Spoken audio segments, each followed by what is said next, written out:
So hello everyone, आज के इस वीडियो में हम समझने वाले हैं मेस्टोइडाइटिस क्या होता है और उसमें कौन कौन सी होम्योपैथिक मेडिसिन आप यूज़ कर सकते हो। ठीक है, उनके पूरे इंडिकेशंस बताऊंगा मैं आपको। मेस्टोइडाइटिस के जितने भी मैं आपको होम्योपैथिक मेडिसिन बताऊंगा। अब सबसे पहले मेस्टोइडाइटिस होता क्या है। तो जो मेस्टोइड एयर सेल्स होते हैं उनका अगर इन्फेक्शन हो जाए तो उसको हम मेस्टोइडाइटिस कहते हैं। और ये एक कॉम्प्लिकेशन होता है एक्यूट सप्यूरेटिव ओटाइटिस मीडिया या क्रॉनिक सप्यूरेटिव ओटाइटिस मीडिया का। जब मिडल ईयर के अंदर सेपरेशन हो जाता है, पस फॉर्मेशन हो जाता है या एब्सिस बन जाता है, तो उसकी वजह से ये होता है। अगर देखो, अब हम आप सबको पता होगा कि हमारा जो मिडल ईयर है वो कनेक्टेड होता है हमारे मैस्टोइड प्रोसेस से।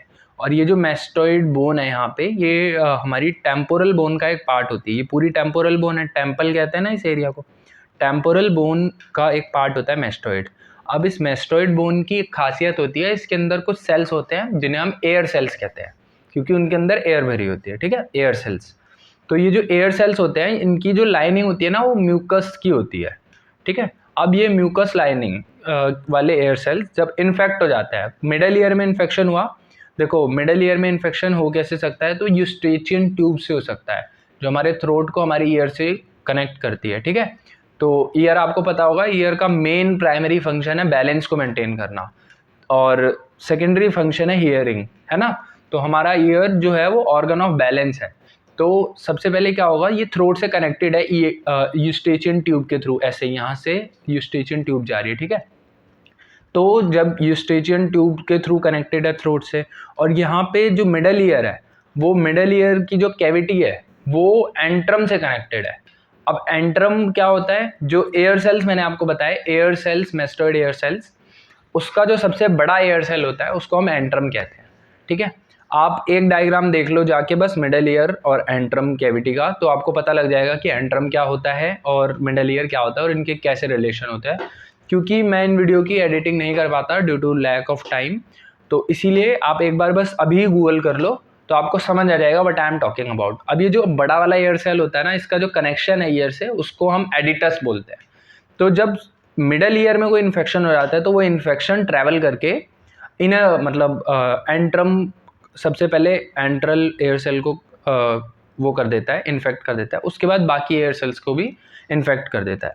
अब ये इन्फेक्शन बढ़ता रहेगा, तो इसमें चीफ कंप्लेंट क्या आती है, तो चीफ कंप्लेंट जो आती है पेशेंट को, वो होती है पेन बिहाइंड द पिना। इस जगह पे पेन, यहाँ पे एग्जैक्टली दिस प्रोसेस मैस्टोइड। ठीक है, इस जगह पे अगर किसी को पेन हो रहा हो, सो ये इसकी मेन कंप्लेंट होती है। उसके अलावा इसमें से ना प्रोफ्यूज एयर डिस्चार्ज निकलता है। क्यों, मैं बार बार क्यों बोल रहा हूँ, सारे एयर सेल्स अफेक्टेड हो जाते हैं। देखो, सारे एयर सेल इन्फेक्ट होंगे, उनकी जो लाइनिंग है वो म्यूकस की बनी हुई है। अब इतने सारे एयर सेल्स एक साथ म्यूकस प्रोडक्शन करेंगे तो कान ना बिल्कुल बहता रहता है, बहता रहेगा, उसके अंदर से पस निकलता ही रहेगा, निकलता ही रहेगा। एएसओएम सीएसओएम में बाद के स्टेजेस में क्या हो जाता है, परफोरेशन हो जाता है टिम्पैनिक मेम्ब्रेन का। तो टिम्पैनिक मेम्ब्रेन पहले से परफोरेटेड है और ऊपर से इतना ज़्यादा पस का फॉर्मेशन हो रहा है, तो प्रोफ्यूज डिस्चार्ज होता है, प्रोफ्यूज ईयर डिस्चार्ज, क्योंकि सारे ही मेस्टोइड एयर सेल्स इन्फेक्टेड हैं। फिर साइंस क्या होंगे, क्या क्या हमें देखने को मिलेगा मेस्टोइडाइटिस के पेशेंट में। तो पहला साइन है ironing of mastoid surface. Ironing का मतलब है कि आयरन से बिल्कुल स्मूथ सरफेस हो जाती है, शाइनिंग सरफेस हो जाती है।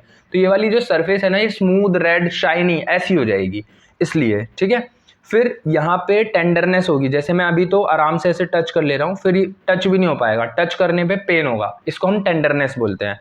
फिर प्रोफ्यूज ईयर डिस्चार्ज, बहुत सारा पस निकलेगा। रिजर्वॉयर साइन होता है कि जैसे ही आप पस को क्लीन करोगे वो पस दोबारा भर जाएगा, इसको हम रिजर्वॉयर साइन बोलते हैं। ठीक है, फिर पल्सेटाइल ओटोरिया होता है। पल्सेटाइल ओटोरिया, थोड़ी देर दर्द होगा, फिर रुक जाएगा, फिर होगा, फिर रुक जाएगा, होगा, रुक जाएगा, तो ऐसे जर्की पेन होता है। देन लाइट हाउस साइन देखने को मिलता है। लाइट हाउस क्या होता है, जैसे आपने देखा होगा कि लाइट हाउस ना ओशियन की वेव्स पे जब ऐसे लाइट मारता है तो वो ऐसे ऐसे हिलता रहता है, उसकी लाइट की रिफ्लेक्शन होती रहती है।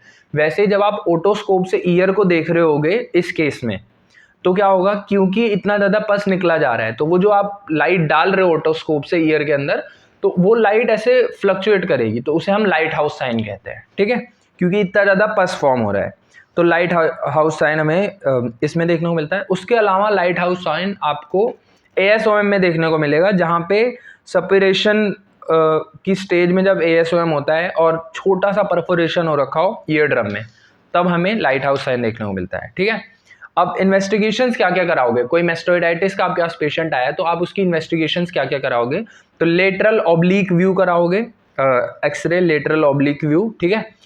इसको हम शुलर्स व्यू कहते हैं, SCHULLER, शुलर्स view x ray mastoid. Then दूसरा भी व्यू करा सकते हो, टाउनीज व्यू, बट ये इतना फ्रीक्वेंटली यूज नहीं होता। शुलर्स व्यू इसका गोल्ड स्टैंडर्ड है एक्सरे का, ठीक है। देन उसके बाद सबसे पहले आपको अगर सर्जरी में पूछा जाता है सर्जिकल लैंडमार्क क्या देखते हैं, तो यहाँ पे ना मैक इवांस ट्रायंगल होता है, मैक इवांस ट्रायंगल देखते हैं, इसे हम सुप्रामेटल ट्रायंगल भी कहते हैं, और यही इसका सर्जिकल लैंडमार्क होता है। इससे हम एंट्रम को लोकेट कर सकते हैं। एंट्रम वो सबसे बड़ा वाला एयर सेल था। तो ये सारी चीज़ हमने देख ली। अब देखते हैं कि इसकी होम्योपैथिक मेडिसिन कौन कौन सी हो सकती है, ठीक है। और अगर देखो मैस्टोइडाइटिस वैसे तो ठीक हो जाना चाहिए मेडिसिन से, होम्योपैथिक मेडिसिन से, बट अगर ठीक नहीं होता तो लास्ट स्टेजेस में हम सर्जरी करवाते हैं, और सर्जरी का नाम होता है कॉर्टिकल मैस्टोइडेक्टमी, ठीक है। फिर कॉर्टिकल मैस्टोइडेक्टमी में क्या होता है, जो एयर सेल्स होते हैं ना सारे रिमूव कर दिए जाते हैं। एक पेन जैसा एक डिवाइस होता है, ठीक है, उस पेन जैसे डिवाइस से सारे पूरी चीज़ रिमूव कर दी जाती है। उसको हम मैस्टोइड ड्रिल कहते हैं, पेन जैसे डिवाइस को। उसका जो टिप होता है उसको बर कहते हैं। तो ये जो पेन जैसा डिवाइस है, इससे सारे मैस्टोइड एयर सेल्स को रिमूव कर दिया जाएगा, ठीक है। तो ये एक्सटेंडेड नॉलेज आपको पता होनी चाहिए, जिससे आपको पता रहे कि गोल्ड स्टैंडर्ड और भी ट्रीटमेंट क्या क्या हो सकते हैं, और अगर किसी पे मेडिसिन काम नहीं कर रही तो उसको क्या रेफर करना है आपको, ठीक है। सो अब आगे देखते हैं। तो मैस्टोइडाइटिस की जो थेरेपेटिक्स हैं, मतलब जो इसकी होम्योपैथिक दवाइयाँ हैं, वो सबसे पहली रेमेडी है अमोनियम पिक्रिकम। अब अमोनियम पिक्रिकम में क्या होता है, इंडिकेशंस बता रहा हूँ, ठीक है। Pain in the occiput and mastoid region, आप लिख भी सकते हो, ये थेरेप्स बहुत इंपॉर्टेंट है, और मैंने directly from Boericke materia medica इनको लिया है। तो pain in the occiput and mastoid region, boring pain extends to ear, orbit and jaw, and vertigo on rising, ठीक है। ये इसकी 3 इंडिकेशंस थी। अगली जो दवाई है वो है एसेफेटिडा। एसेफेटिडा में क्या होता है, offensive otorrhoea with boring pains in the mastoid bone and mastoid disease, जिसे हम कैरीज बोलते हैं। ऑफेंसिव प्यूरिलेंट डिस्चार्ज, देखो प्यूरिलेंट डिस्चार्ज मैंने आपको बताया था बहुत ज़्यादा डिस्चार्ज होगा, तो इसमें ऑफेंसिव प्यूरिलेंट डिस्चार्ज होता है। एंड पेन होगा टेम्पोरल रीजन में विद पुशिंग आउट सेंसेशन, ठीक है, पुशिंग आउट सेंसेशन के साथ टेम्पोरल रीजन में पेन होगा। फिर ऑरामेट, अगली जो मेडिसिन है वो है ऑरामेट। इसमें भी caries of ossicula and mastoid. Obstinate foetid otorrhoea, देखो foetid otorrhoea with scarlatina and external meatus bathed in pus. मैंने आपको बताया था ना प्रोफ्यूज ईयर डिस्चार्ज होता है, तो देखो external meatus bathed with pus. Then chronic nerve deafness and aggravation होगा इसमें sunset to sunrise, and amelioration होगा कोल्ड वेदर में। फिर अगली जो मेडिसिन है वो है बेलाडोना, एंड बेलाडोना में आपको पता होगा tearing pain in middle ear and external ear होगा। Parotid gland swollen, parotid gland swollen, क्यों पैरोटिड ग्लैंड सोलन होते हैं, तो देखो हमारा जो ईयर है ना, ईयर के अंदर जो एक्सटर्नल ऑडिटरी कैनाल होती है, इसका जो आउटर पार्ट होता है ये हमारे पैरोटिड ग्लैंड से फोरामेन ऑफ सेंटोरिनी, ऐसे फोरामेन का नाम होता है, उसके थ्रू पैरोटिड ग्लैंड से कनेक्टेड होता है। तो कोई भी ईयर का इन्फेक्शन पैरोटिड में ट्रैवल कर सकता है, एंड पैरोटिड का इन्फेक्शन ईयर में ट्रैवल कर सकता है, ठीक है। So parotid gland swollen mumps and parotitis में होता है। And otitis media, pain causes delirium. Otitis media है, मैंने आपको बताया कि CSOM या ASOM का कॉम्प्लिकेशन होता है, तो otitis media and pain causes delirium. And अगर बच्चों के अंदर होगा तो child cries out in sleep. Then heat, redness, throbbing and burning, ये बेलाडोना के कार्डिनल फीचर्स हैं, तो ये इसमें भी प्रेजेंट होंगे, ठीक है, मैस्टोइडाइटिस में। देन एग्रीवेशन होगा टच से, स्लाइड टच से भी, जार, थोड़ा सा भी मूवमेंट से, noise, draught, afternoon and lying down से एग्रीवेशन है। एंड फिर अगली जो रेमेडी है वो है बेंजोइक एसिड। इसमें भी स्वेलिंग बिहाइंड द ईयर्स, जैसा कैप्सिकम भी इसके ब्रैकेट में दे रखी है, तो कैप्सिकम भी आप देख सकते हो। एंड एग्रीवेशन है ओपन एयर में एंड बाय अनकवरिंग, ठीक है। फिर कैंथेरिस है, कैंथेरिस में भी bones around the year painful, ये जो बोन्स है ये पेनफुल हो रही हैं। टच और अप्रोच से एग्रीवेशन है, छुएगा या उसको टच भी करेगा तो उससे दिक्कत है। एंड ड्रिंकिंग कोल्ड वाटर और कॉफ़ी से भी उसको परेशानी रहती है। एमिलरेशन होता है रब करने से, रब करने से मतलब उसको आराम पड़ेगा, फिर कैप्सिकम है अगली medicine, capsicum annuum. Swelling and pain behind the ears, pain और स्वेलिंग है behind the ears. Inflammation of the mastoid. Tenderness over the petrous bone. अब ये जो पेट्रस बोन है ना, ये बाहर से नहीं दिखती, ये टेम्पोरल पार्ट, टेम्पोरल बोन का सबसे डीप पार्ट होती है। ये हमारी बॉडी की सबसे स्ट्रॉन्गेस्ट बोन है और ये डीप इन द स्कल लाई करती है। तो जब पेट्रस पार्ट ऑफ टेम्पोरल बोन होता है तो उसमें अगर टेंडरनेस हो रही हो। फिर extremely sore and tender to touch caries. अब ये जो petrous part of temporal bone है, ये इस पे भी टेंडरनेस होती है। फिर काली म्यूर, काली म्यूर में थ्रेटेंड मेस्टोइडाइटिस होता है।